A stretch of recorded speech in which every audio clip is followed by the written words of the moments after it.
से क्या हुआ? एक शराबी 10 लोगों को शराबी बना सकता है, एक गंजेड़ी 50 लोगों को गंजेड़ी बना सकता है, तो क्या एक सत्संगी 4 को सत्संगी नहीं बना सकता? बना सकता। आज से संकल्प ले लो, मैं गुजर चुका हूं इस दौर से, अपने बच्चों को बचा लेना, नहीं उन्हें भी किसी प्रकार का लालच दे दे करके लोग कहीं शराबी बना देंगे, कहीं जुआड़ी बना देंगे, कहीं चरस का आदि बना देंगे। बड़ी आज लोगों का एजेंडा यही है कि आपके बच्चों को बिगाड़ना है। समाज में क्या क्या चल रहा है, क्या क्या। मेरे पास एक मैया आई, उन्होंने बताया महाराज जी हम अच्छे घर के हैं, हमारा अच्छा काम धाम है, एक ही बेटा था, बहुत सुंदर था, स्मार्ट था, अच्छा था। एक लड़की ने उससे 5 साल एज में बड़ी है, उस लड़की ने फंसा लिया, शादी कर ली। अब बेटा हमें देखता भी नहीं, चला गया कहीं और, हमारी सारी प्रॉपर्टी लेके चला गया। आज समाज में क्या चल रहा है? आप जरा संपन्न भये, सफल भये, 4 आंखें आपकी तरफ हो जाती हैं।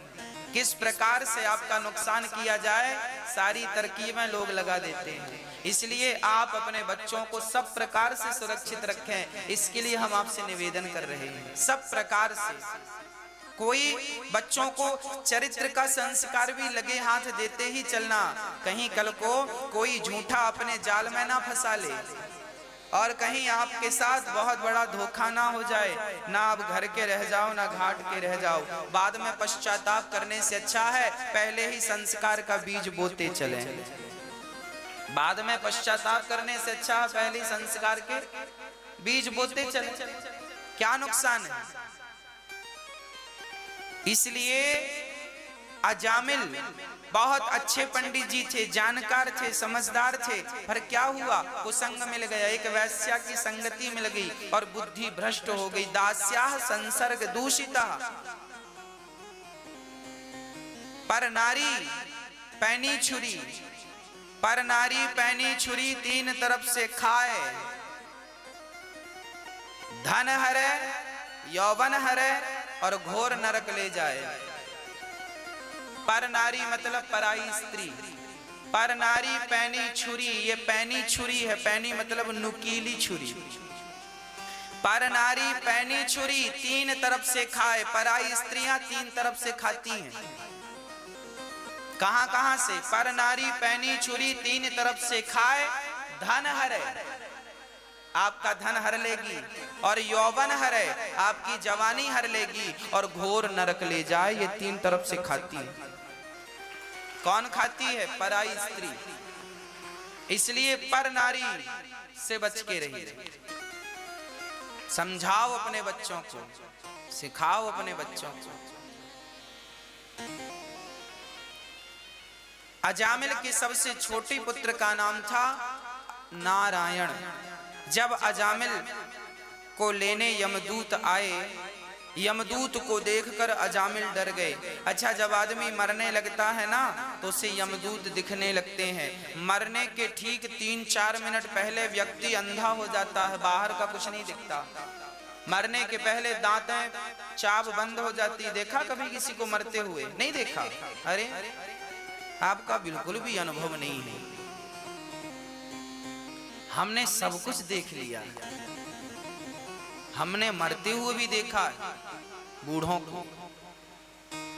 क्या देखा हमने मरते हुए? आप लोग अनुभवी कम है इसलिए ठोकर लगती है आपको, आप अनुभव नहीं बटोरते। और याद रखना, सबसे बड़ी शिक्षा डिग्री की नहीं होती, सबसे बड़ी पढ़ाई अनुभव की होती है। जितना अनुभव समाज से ले सको लेते रहना, यही अनुभव कल तुम्हें बहुत सफल बनाएगा, यही अनुभव तुम्हें जीना सिखाएगा। अनुभव लेते चलना, सबका इंटरव्यू लेते चलो, सीखते चलो उससे, अपने आप को निखारते चलो उससे। मैंने मरते हुए व्यक्ति को देखा है और देखकर सीखा है। देखो मैंने सीखा है तो आज मैं आपको सिखा पा रहा हूं। मैंने ही ना सीखा होता तो आपको क्या सिखाता। मैंने एक मरते हुए, देखो मैंने शास्त्रों में जो पढ़ा है मैंने प्रत्यक्ष देखा है। शास्त्रों की बात बिल्कुल सत्य होती, प्रत्यक्ष मैंने देखी है। एक आदमी जब मरता है ना तो उसकी चाव बंद हो जाती है, ये पूरी दांत से दांत चिपक जाते हैं, मतलब मुंह खुलता नहीं है, यूं खोलो तो भी गंगा जल भी नहीं जाता, कई बार तुलसी का पत्ता भी नहीं जाता। मरते समय स्थितियां अधिकांश लोगों की होती हैं, मुंह बंद हो जाना, और उनको काला काला दिखता है, कुछ दिख नहीं रहा है। कई बार ना बूढ़े लोग मरने के पहले चिल्लाते हैं, बचाओ, डर लग रहा है। क्यों डर लगता है? क्योंकि उन्हें यमदूत दिखने लग जाते हैं। बाहरी दुनिया समाप्त हो गई, अब मौत 3-4 मिनट के अंदर हो जाएगी। ये 3-4 मिनट जो है ना, बड़ा कठिन गुजरता है 3-4 मिनट। और वो यमदूत आते हैं काले काले से, बड़े बड़े दांत, और आते हैं और हमारे गले पे फांसी का फंदा डालकर खींचते हैं। हम चिल्लाते हैं, चीखते हैं, मरने वाला चीखता है। मेरी माँ, सहज में आदमी मरता नहीं है, मरने में बहुत कष्ट होता है। मौत इतनी जल्दी नहीं आती, जब मौत आती है ना, बहुत कष्ट देती है, बहुत तड़पाती है। जन्मत मरत दुसह दुख होई, जितना अच्छा, आप स्त्रियों को तो पता होगा, आपने जब अपने बच्चे को जन्म दिया था तो आपको दर्द हुआ था कि नहीं? डिलीवरी के टाइम दर्द हुआ कितना? बहुत दर्द, बहुत मतलब कितना? बहुत। कोई शब्द है उसके लिए? है कोई शब्द? कोई शब्द नहीं।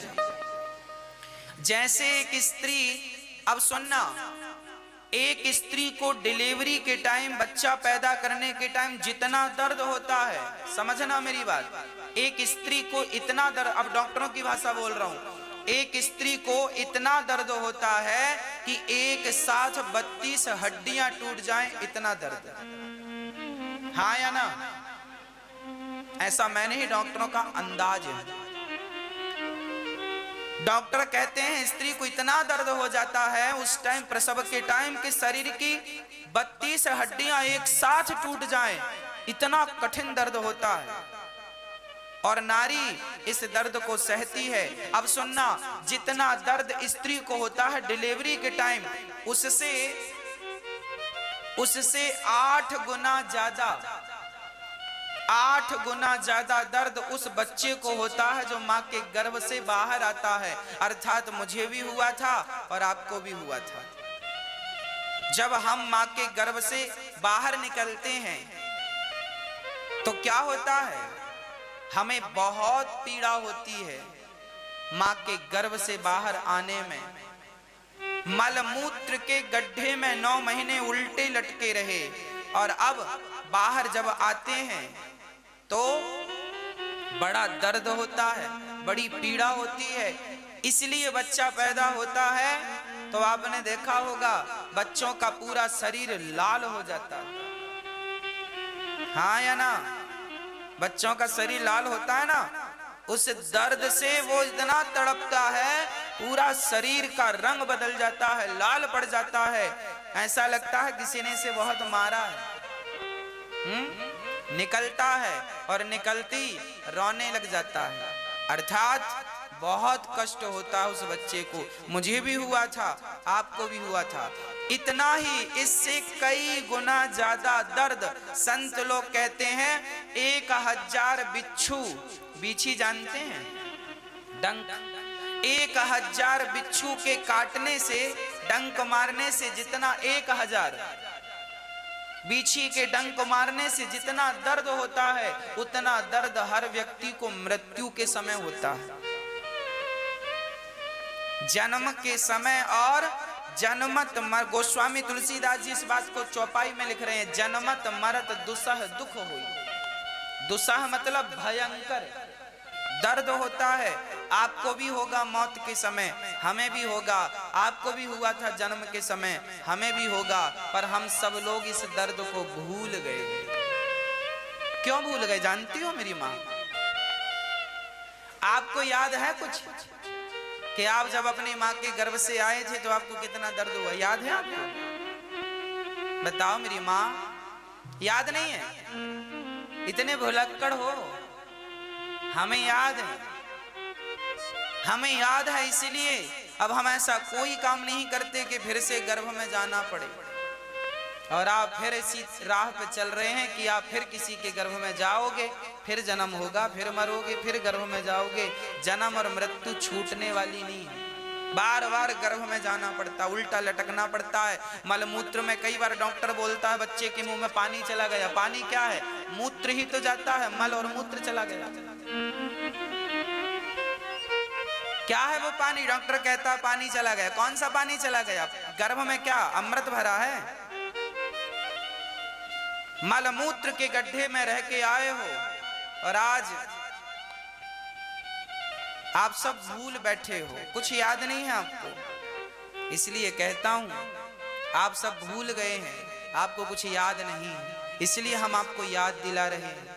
याद करो तुम्हारे वो दिन जब उल्टा लटके थे, तब भगवान से कहते थे प्रभु बाहर निकाल दो, बड़ा कष्ट है, अब हम नहीं आएंगे यहाँ। भगवान बोले कितनी बार मैंने तुझे बाहर किया, तू फिर ऐसा कर्म करता, फिर अंदर आ जाता। क्या करें हम? इसलिए कहता हूं मेरी माँ, ये जो तुम्हारा मनुष्य का तन है ना, इसको पाकर इस जन्म और मृत्यु के चक्र से छुटकारा मिल सकता है, पर आप चाहो तो मिलेगा, चाहोगे नहीं तो कैसे मिलेगा? आप चाह लोगे तो मिल जाएगा। इसलिए कहता हूं सबका परित्याग करके एक भगवान के चरणों में अपना मन समर्पित कर दो। जब भगवान में मन लगेगा तो अपने आप निवृत्ति हो जाएगी संसार से। अच्छा सुनो, हम सब बहुत कष्ट पाए हैं पर यहां भूल गए।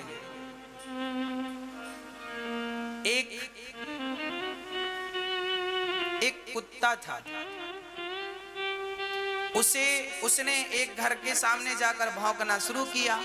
अच्छा कुत्ता तो ये कह रहा था हमें रोटियां दे दो, पर मालकिन निकलती और एक डंडा मारती। कुत्ता भागा, दूसरे घर में गया, वहां भी उसे लाठियां पड़ी। तीसरे घर में गया, लाठियां पड़ी। चौथे घर में गया, लाठियां पड़ी। पांचवें घर में गया तो एक रोटी का टुकड़ा मिल गया। एक महात्मा जी ने कहा क्यों? 4 घर में तुझे लाठियां पड़ी हैं, कल से आएगा भौंकने के लिए? कुत्ता बोला 4 घर में लाठियां पड़ी तो क्या हुआ, 5वें घर में रोटी भी तो मिली है।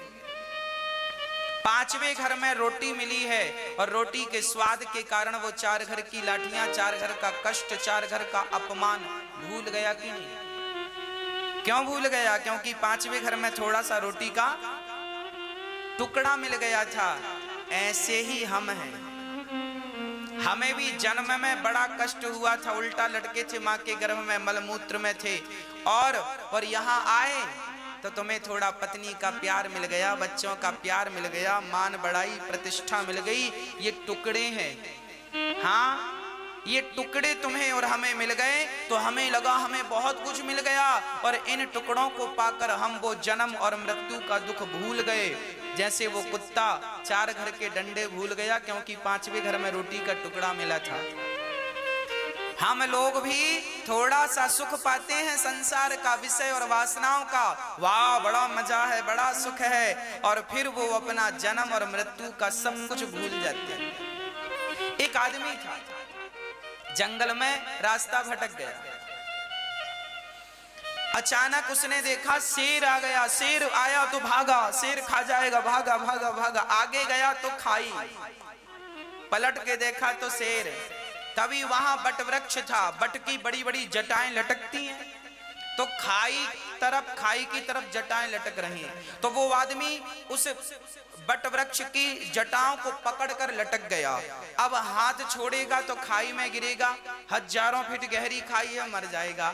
बाहर निकलता है तो शेर खड़ा है, और तभी उसने देखा कि उस जटा की तरफ एक काला सा नाग आ रहा है। मौत तीनों तरफ से थी, मृत्यु, वो यदि जटाएं पकड़ के रखता है तो भी मरता है, छोड़ता है तो भी मरता है, और बाहर निकलता है तो भी मरता है। उसी समय ऊपर शहद का छत्ता था, मधुमक्खी का छत्ता। अचानक उस छत्ते से शहद की एक एक बूंद टपक रही थी, और ये ऐसे पकड़ा था तो इसके मुंह पर वो शहद की एक एक बूंद गिर रही, इसकी होंठों पे गिरे तो ये चाट ले, फिर गिरे तो चाटे ही। अब ये शहद को चाटता जाए, पीता जाए, स्वाद लेता जाए, और वो शहद की एक एक बूंद के स्वाद में इतना लट्टू हो गया कि वो भूल गया कि मेरी 3 तरफ से मौत है। तब तक काला सा नाग आता है, उसे डसता है, उसकी मृत्यु हो जाती है। इसी तरह हालत हमारी भी है। क्या हालत है? सुनो, हमारी भी मौत सब तरफ से है। आप गरीब हैं तो भी मरोगे, अमीर हो तो भी मरोगे, बहुत बड़े डॉक्टर हैं तो भी मरोगे, बहुत बड़े इंजीनियर हो तो भी मरोगे, बहुत बड़े एडवोकेट हो तो भी मरोगे। मौत सब तरफ से है, परंतु एक शहद की एक एक बूंद टपक रही है। ये शहद क्या है?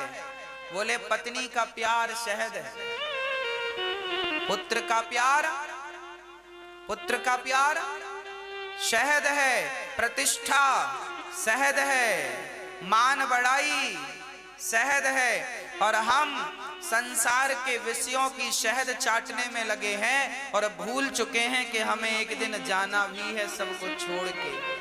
हम तो ऐसे बैठे हैं जैसे आज लोग ऐसे रहते हैं जैसे कभी मरेंगे ही।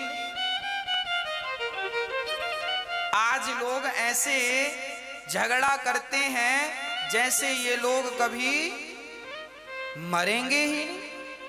अरे भैया, दो बातन को भूल मत मत जो चाहे कल्याण, नारायण की मौत को